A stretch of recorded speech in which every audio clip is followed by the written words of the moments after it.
Another deep breath for me. Incisions still kind of... I would never imagine 25 years ago when I started nursing school, I would ever take care of the patient virtually. Hi, Mr. Clark. My name is Santa. I'm one of the virtual nurses here. How much do you know about pneumonia? I started nursing with paper charting, and now I'm providing patient care through camera technology, just using my fingertips.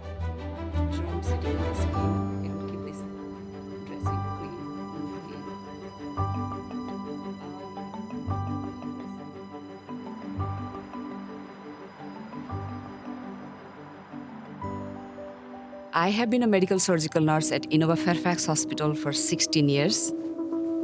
I started virtual nursing last year. There is a high precision camera that can provide a great image. When we go into the camera, we have the doorbell system. If patient responds, then we can turn on our audio and video, and then we can see the patient can see us, and we can talk two ways.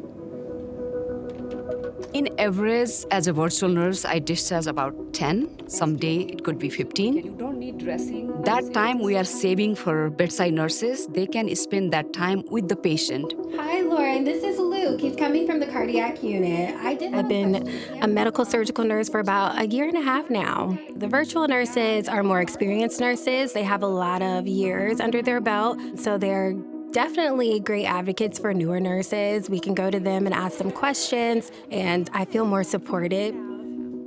Having more time with the patient allows me to be more personal. We get to show our personalities and really show that we do care about them.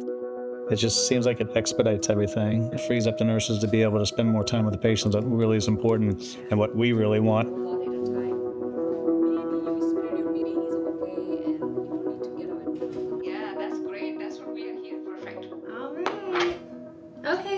Mr. Clark is all ready for you, so I'm going to pass him off to you. Yeah, now I can take him. You can go do whatever you need to do. In 2023, we started virtual nursing, and we started on a single unit within Fairfax Hospital. A significant part of my role as Chief Nurse Executive at Innova is to lead the charge on nursing innovation. Nurses are uniquely placed to innovate care delivery because they're ever present. They are at the bedside 24/7. They see the opportunities for improvement, and they can drive the change that's needed. And it's our jobs as leaders to provide them with the support, the resources that they need so that they can truly make the impact that our patients deserve.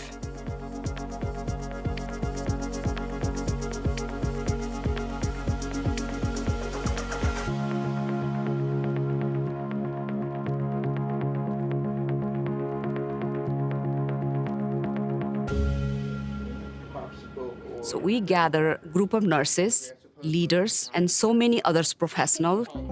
We talk about how can we make a workflow for the virtual nurses.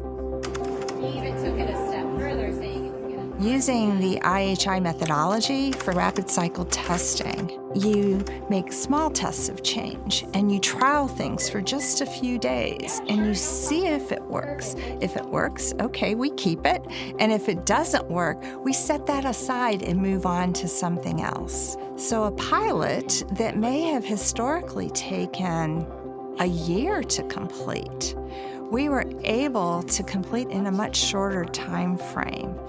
The IHI and Johnson & Johnson pilot helped us identify that a virtual nurse can save the bedside nurse 20 minutes or more per patient every single day, and that we could expand virtual nursing for other time-intensive tasks, whether it be patient education, admission assessments, teaching rounds, wound care.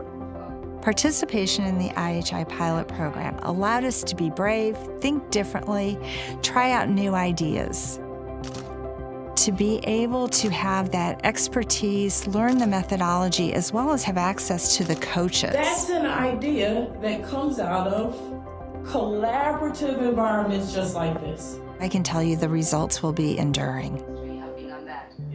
We are so grateful for Johnson & Johnson's support of the nursing profession. When nurses have the power to innovate and make change, sky's the limit. The patients benefit, the healthcare systems benefit, and the nurses benefit. Do you mind looking at a scar that he has on his chest? I don't see any redness. Virtual nursing is the great examples that success happen when nurses are given the opportunity to change. So what other than admission and discharges do you get help? This is just the beginning, so having the power and the ability to influence healthcare, who knows what we could change next?